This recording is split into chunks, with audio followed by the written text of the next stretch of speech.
Hello, I'm Matt Kelly. And I'm Matt Dancona. And this is the Two Matts for the week ending Friday, the 20th of September. Impressions optional. What does that mean? I think it means that we aren't supposed to do impressions or something No like that. impressions. No more impressions. Too many impressions coming across the border. What did we talk about in this Well, actually, episode? it was a tailored two interviews because we talked about Amol Rajan's excellent interview with John Major, which went live this week, and we talk about that. And then we talk about the Prime Video version of a dramatization of Emily Maitlis' famous interview with Prince Andrew, which has just dropped on Prime. So it was kind of two very, very different interviews in very different contexts. But that was. And we disagree a bit about the second half. Yeah, we do. And I slag the Queen off as well. Yeah, but I mean, that's just part of the course, frankly, in their podcast, isn't it? If you're a raging monarchist, switch off now. Otherwise, enjoy. Enjoy.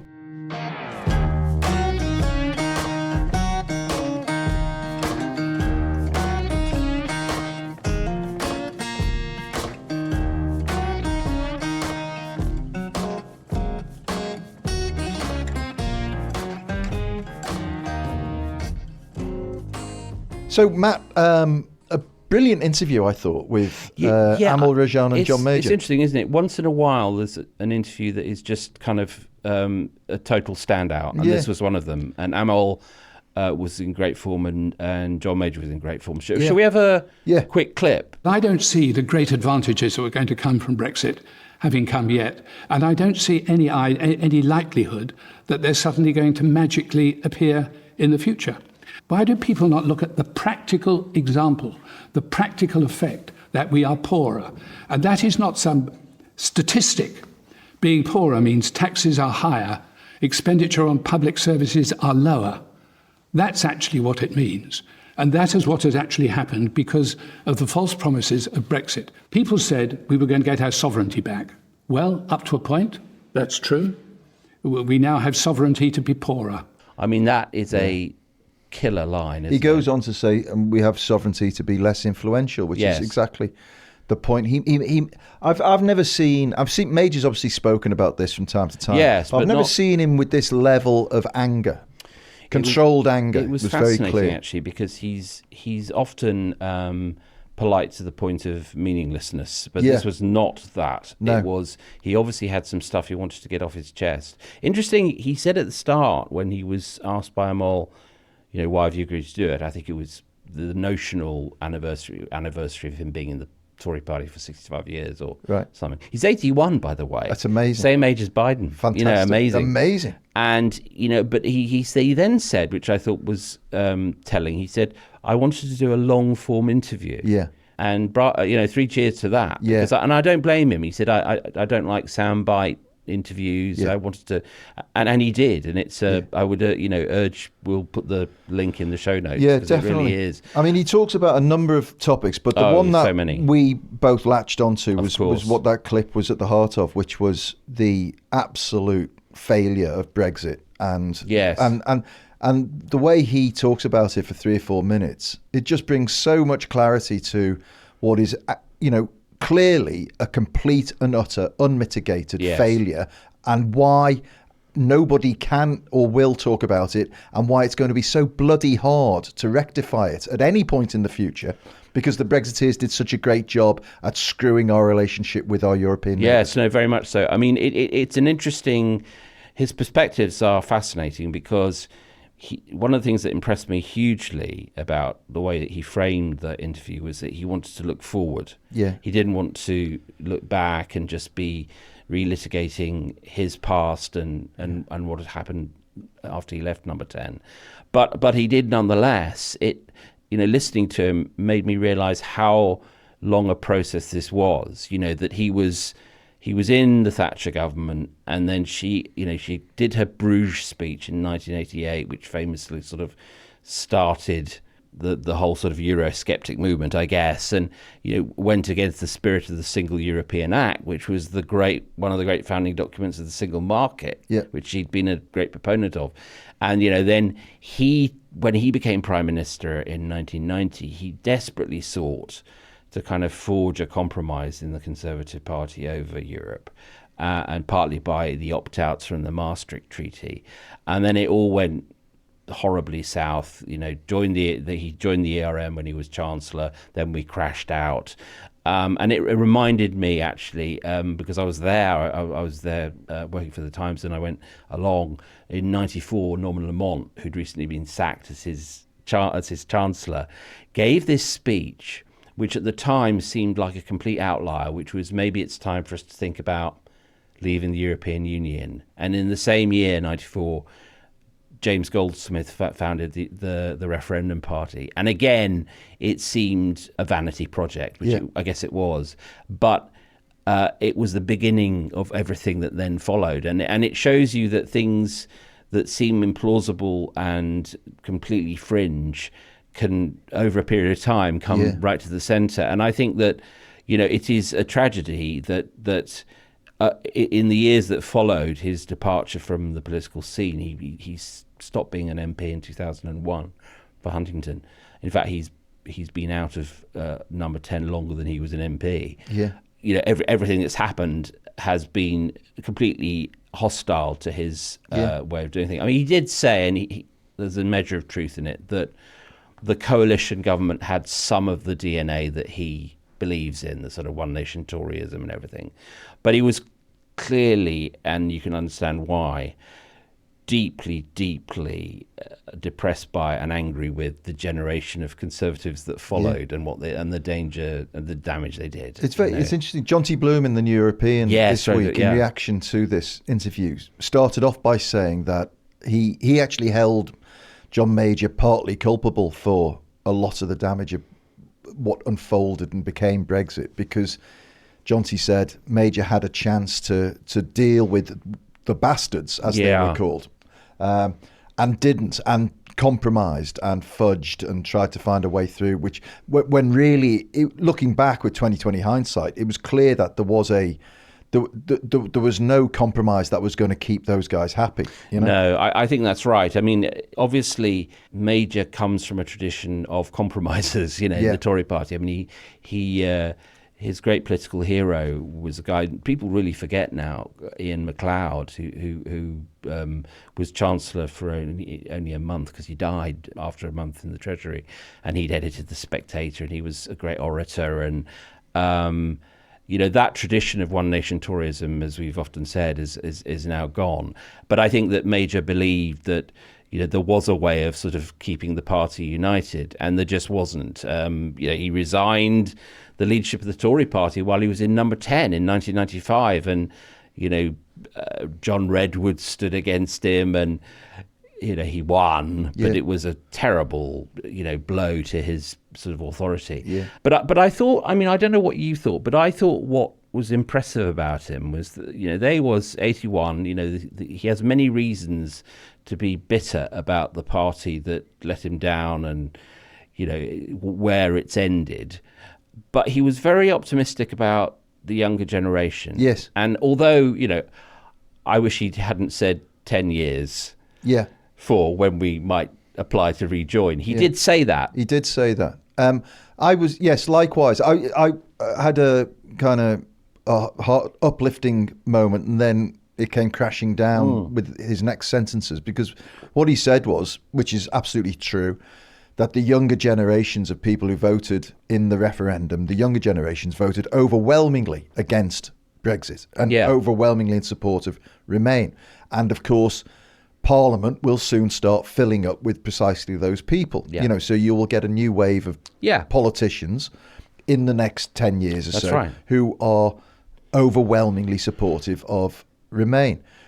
Or rejoin, or re-establishing a relationship. But then he did say the problem they're going to have is that it's completely screwed. It's because all of the advantages we had, the opt-out of the social chapter, not having to join the single currency, the rebates, forget all of that. So we'll be going back. Schengen, we'll have to, we'll have to crawl back on bended knee. Yes. And we'll have to accept everything. And frankly, I don't blame the EU a bit. Of course, no, but that will be politically unpalatable for any parliament. It will be very difficult. Can you imagine saying, we want to go back, we'll have a referendum on rejoining, that was a cock-up, but by the way, folks, if we do go back, we're going to have to ditch the pound and take the euro.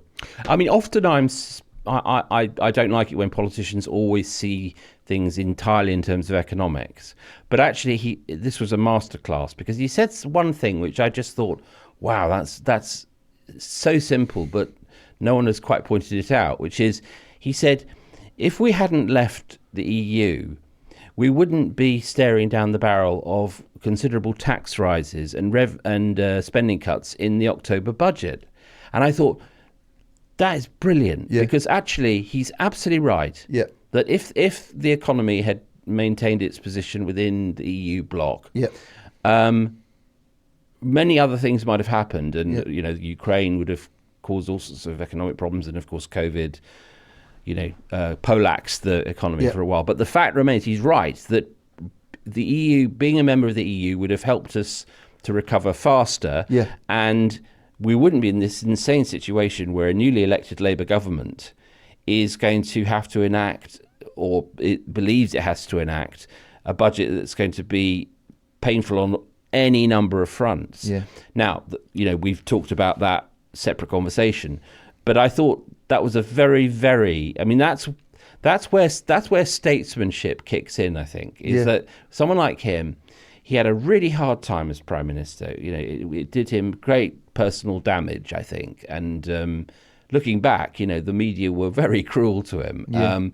But nonetheless, he has become quite a formidable voice of sanity. Well, also, I mean, obviously, you tend to look back on the good that men do is in politicians' cases often outlives the bad that they do. So I don't forget that the fact that he was part of Thatcher's government and wreaked havoc, and Chancellor of and very, very ambitious. He was prepared. He's not a saint, Major. I mean, one must never forget that he was willing to posture as sufficiently right wing for her to essentially endorse him. That's right. You got the really devil's mattered. endorsement. Yeah.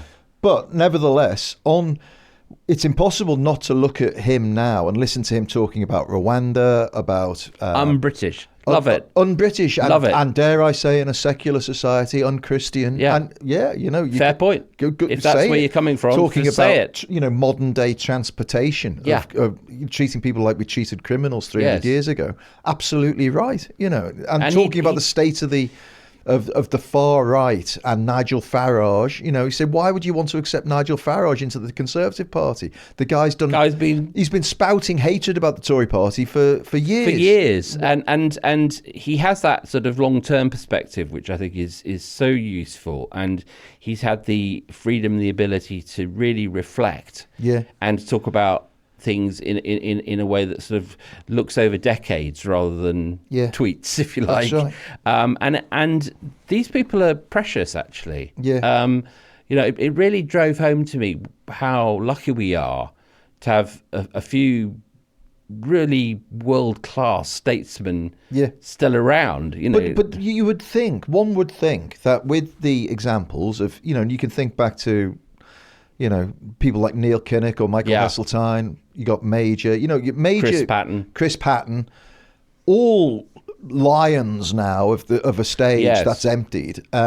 Would that not inspire you to say, well, let's have some audacity, let's be bold, let's be visionary? I agree, but it's funny you mentioned Heseltine, because I interviewed Heseltine at the Hay Festival earlier this year. Yes, I know. And what struck me about it was how he is now really a totally detached figure in the Conservative movement. I mean, he's one of the Conservative Party's most impressive living figures, without question. But he doesn't fit anymore, does he? They don't want. They don't want to hear from him. He knows so much about so many subjects. Not just Europe. I mean, Europe is very important to him, but business, defence procurement, local regeneration. You name it. Heseltine understands how to get things done, but the contemporary Conservative Party just regards him as an alien being, someone from the past that I think that a past that they regard as sort of embarrassingly patrician, or I don't know what, but it when you consider those people and then think of the current field of potential leadership contenders. No right? marks really. I mean, you're comparing chalk and cheese. It's a different kind of person. And when Major described as a very young man, I think he was in his teens, wasn't he, that he went to the Commons for the first time, and Macmillan was in the Commons and MacLeod was in the Commons. Now, it's possible to get misty-eyed and nostalgic. They had their flaws. They made mistakes. Politics was scarcely perfect then. But can we honestly say that there are people, that the equivalent of Major, a young working class kid from Brixton who tends to the centre-right. And he's very, very clear. He's a centre-right politician. That's right. And also he made the brilliant point, I think, which absolutely undeniable, about the Labour Party. He said, it's such a great shame that the Labour Party is no longer full of MPs who are working people from their communities, who know their communities inside out, who've suffered alongside their communities, but they've been displaced by graduates who've got into politics. And who've become special advisors. And and it's so true. So imagine, I don't know if even it's imaginable, but imagine if there was someone from Brixton today, centre-right-ish, not quite persuaded by Starmer, but still a centrist, who went along to the Commons and looked down at the Conservative side of the House. Yeah. What would they think? Yeah. They'd think, well, I'm not joining that bunch of maniacs. Yeah, but they'd look at the left as well and say, there's no one here for me. No one looks like me. No, that's right. I mean, I think that's the big problem is that, and I mean, again, we've talked about this a bit before, but that I genuinely believe that at the moment the centre-right is at best dormant and possibly dead. There's no one I see on the horizon. Yeah. That, when Tom Tugendhat, who is the closest to a sort of centre-right candidate in the leadership contest, is already talking about leaving the European Convention on Human Rights. Yeah. That's the moderate. Yeah, it's crazy. It is. It did make me think about, we live in a representative democracy where the onus is on the members of Parliament to represent the interests of the constituencies. And this is, of course, we've talked about it long and hard about Brexit, especially around the time of all the votes around affirming the referendum. We said, well, it's not you don't have to. You're there to represent their interests, and if you think that the constituents are wrong, you should represent their better interests. Anyway, so you can argue the toss about that. But it did make me think the other side is that, in truth, so few MPs now truly represent their constituents in the sense that they know them at all, really. Yes.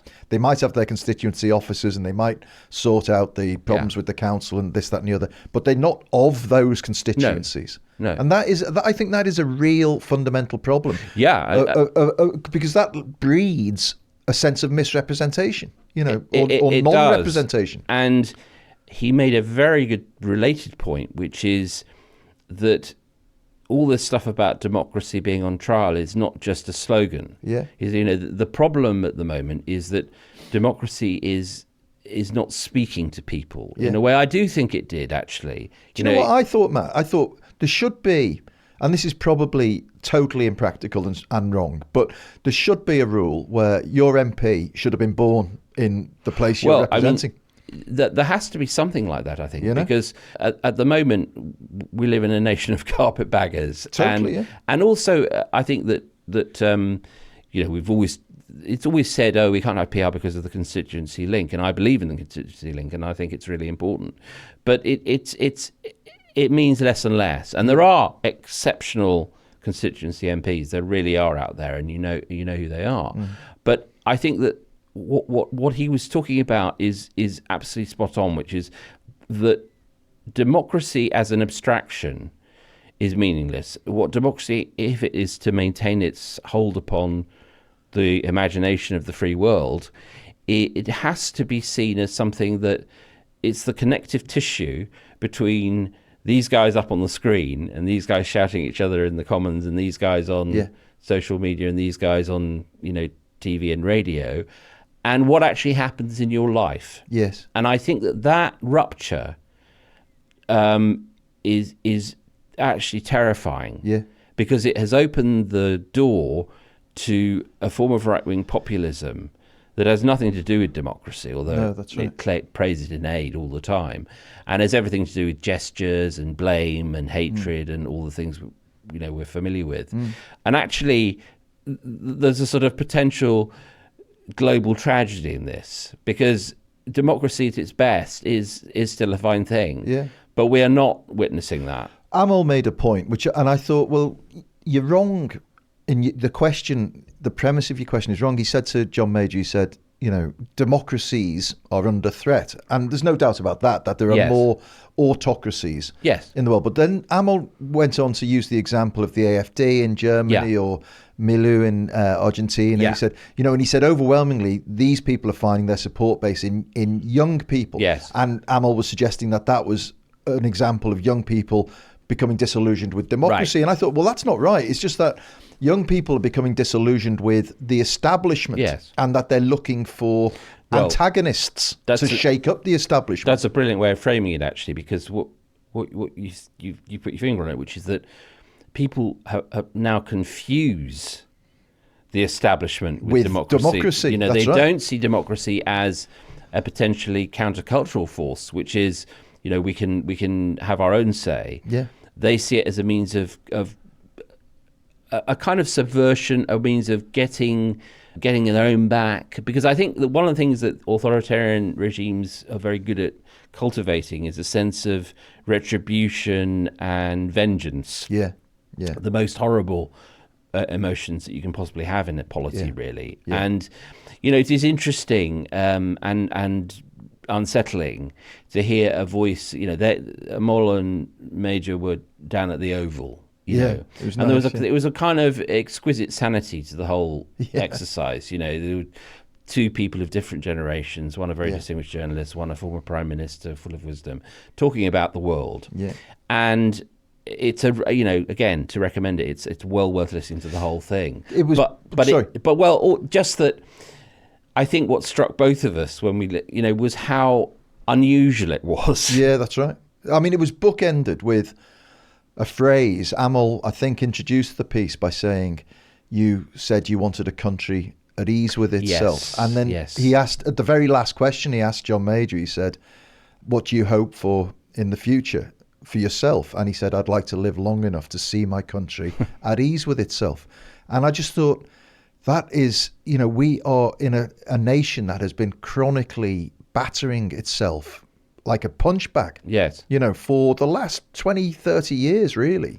It's and I have enormous sympathy for people of Major's generation and those that survive who are slightly older, which is that they lived through the war, or some of it, and they emerged into the sort of the wreckage of Europe. Yeah. And built something quite amazing, not just here, I mean, across the world, really. And to watch that, for people of Major's age and older, to watch that being systematically deconstructed by acts of self-harm. Yeah, must be depressing. It's not just, I mean, of course, there are bad actors like Russia and Ukraine and elsewhere, but, actually, the Farages of this world, the right wing in the Tory party, and so on, to watch that amazing achievement just being picked apart. Yeah, it's depressing. Yeah. It must be very depressing. And I think, again, what was very important to take away from the interview was that he did want people to understand that he wasn't just being a gloomster at all. He was saying there is a new settlement. He kept using this phrase, a new settlement possible. But you have to want it. You have to build it. I thought he had immense clarity on everything he spoke on, and not just the topics we've covered. He was also very clear about just how important it is that Ukraine sees Russia off. Yes. Because if they don't, then President Xi will be looking at the Americans saying, well, maybe you won't do anything about Taiwan either, thank you very much. And, it from there on, it escalates and escalates. All right, well... Plenty, but I mean, it's on iPlayer. It's 45 minutes or an hour long. It's a great watch. It's on Spotify too and everything. And Amol Rajan does a terrific job. Does a really good job. It's excellent. We're going to come back and we're going to talk about another famous BBC interview, aren't we? Yes. Let's see you in a minute. Tale of two interviews this week.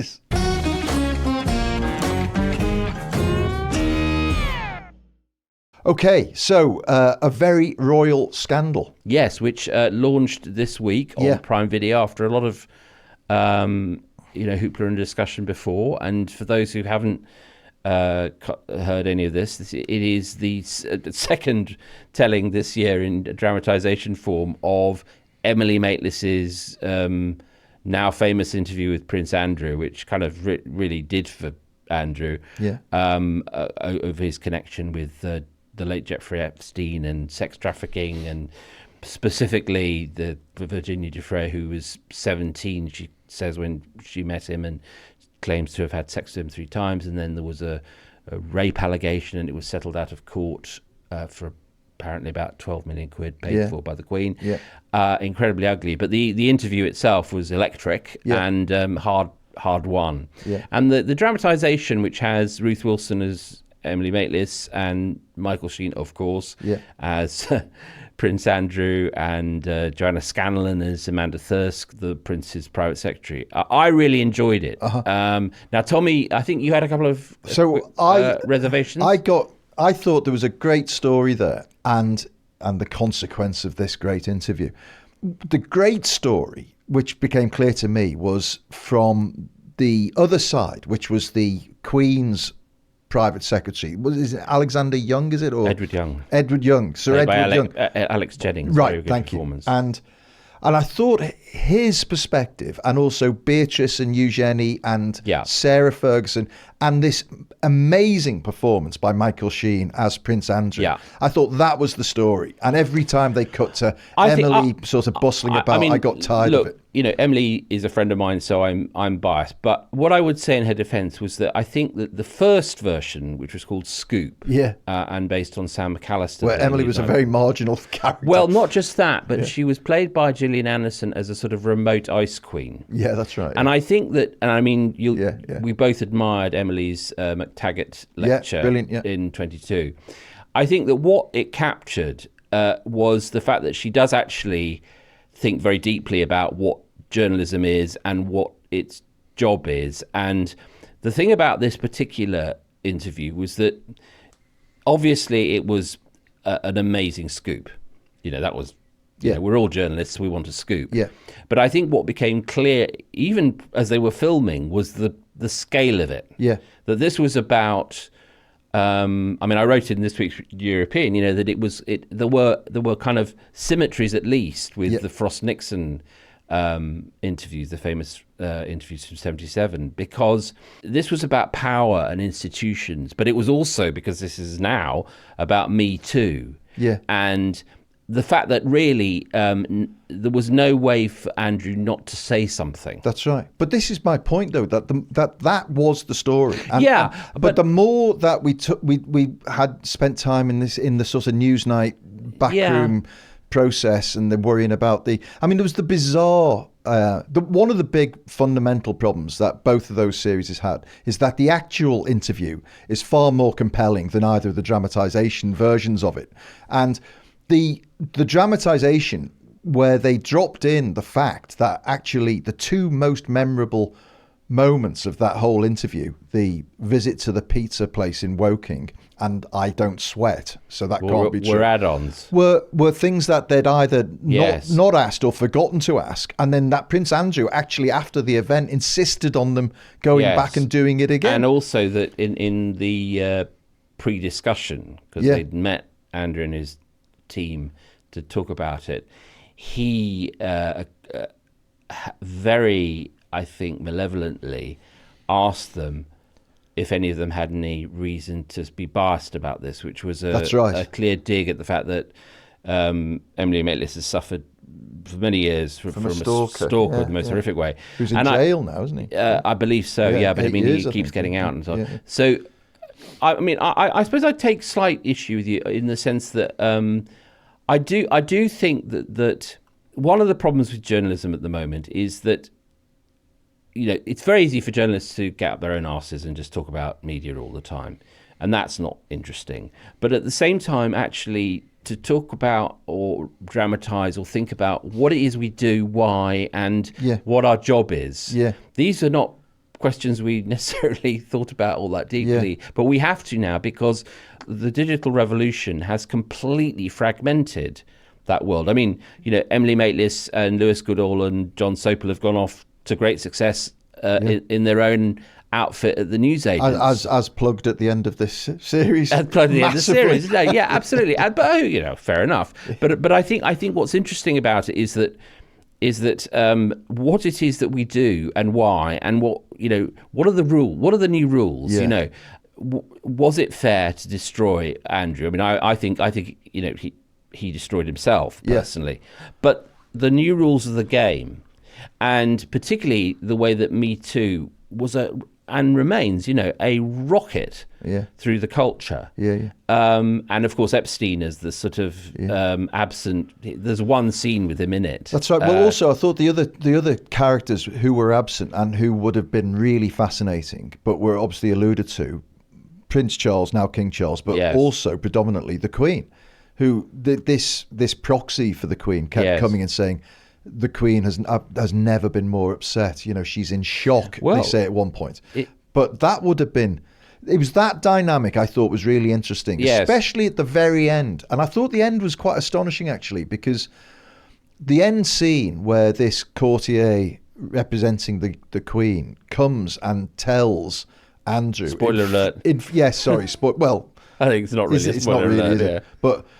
tells in front of Eugenie and Beatrice and Sarah Ferguson that a deal is being done, and that's that. That's that. And you're not coming to the celebrations, and that's that. For the Jubilee. And Andrew says, to the Jubilee, Andrew says, but if I can't defend myself, he wants to go to trial. If I can't defend myself, I will always be seen as guilty.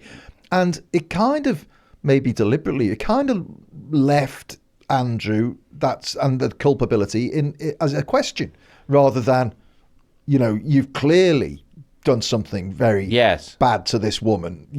There's no doubt. But it did actually let him off the hook, I felt. It felt like it was the Queen who was saying, just make this go away. But I mean, that is and has always been one of the big driving forces of the Me Too movement, which is through non-disclosure agreements, through out-of-court settlements, people are not brought to justice. But I thought it reflected really badly on the Queen.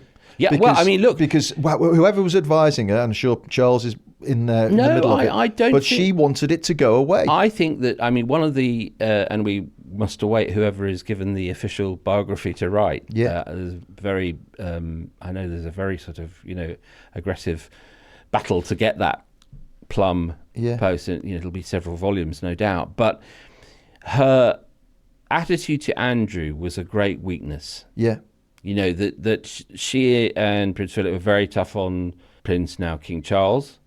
They approved of Anne as kind of self-reliant.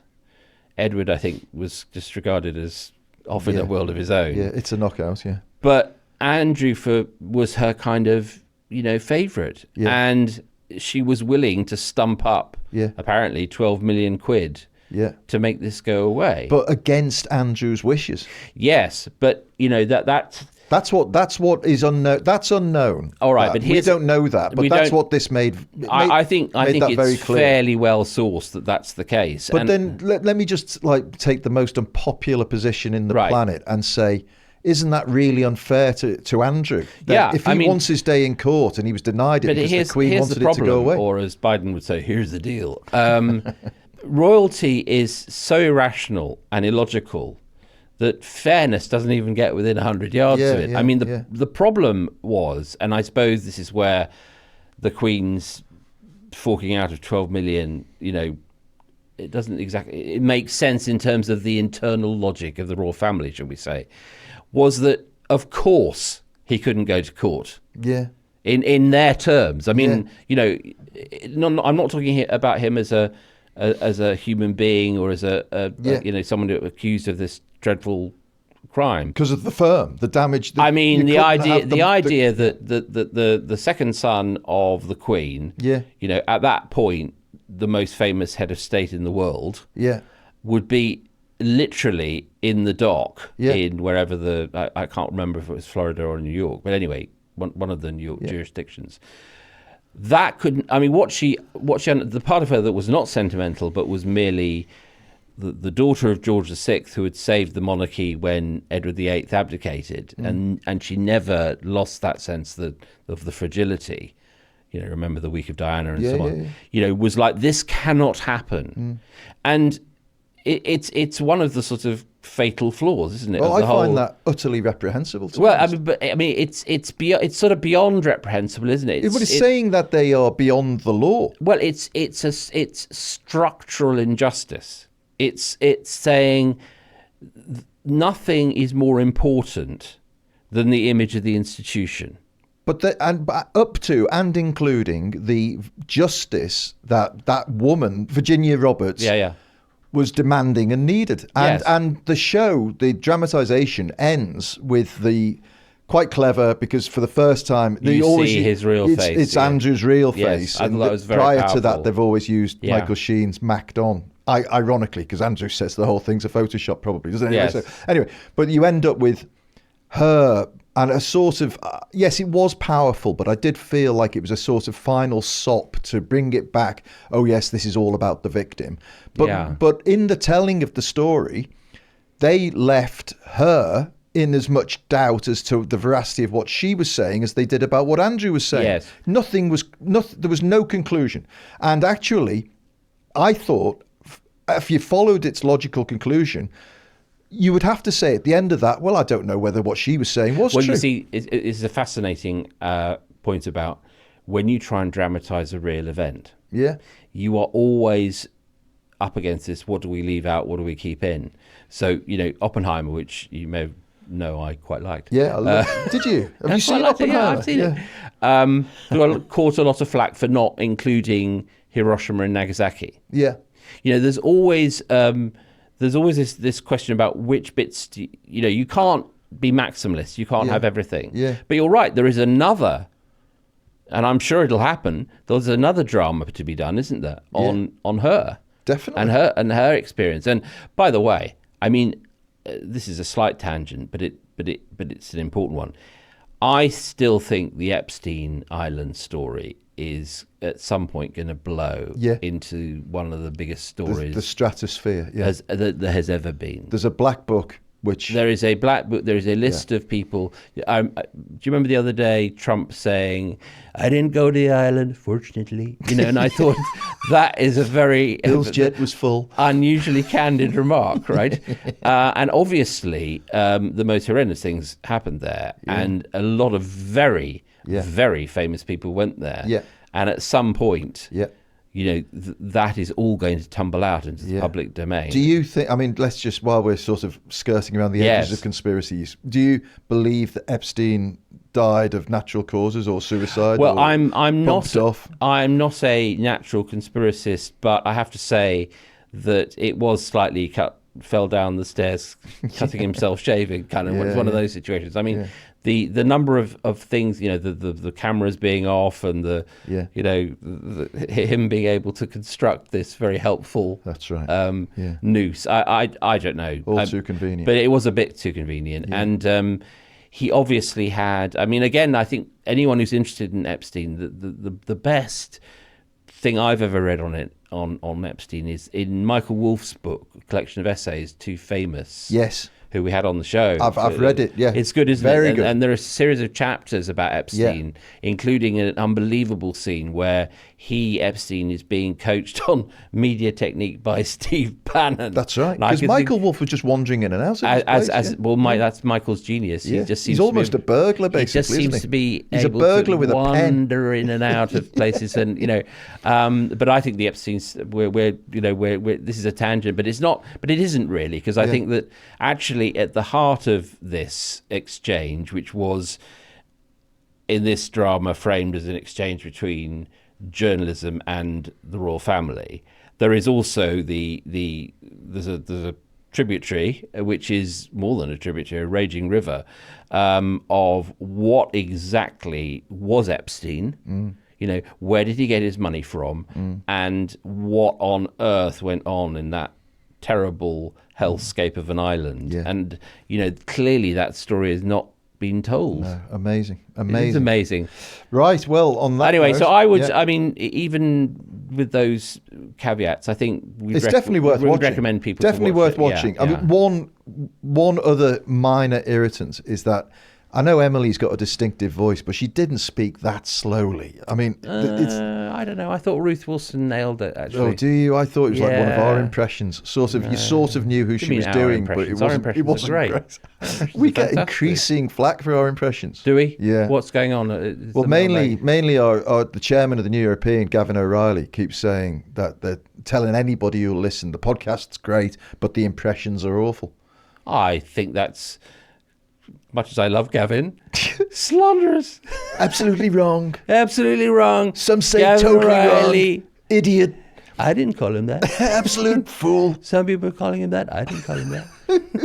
So anyway, watch A Very Royal Scandal. Watch the John Major Amol Rajan interview and let us know what you thought.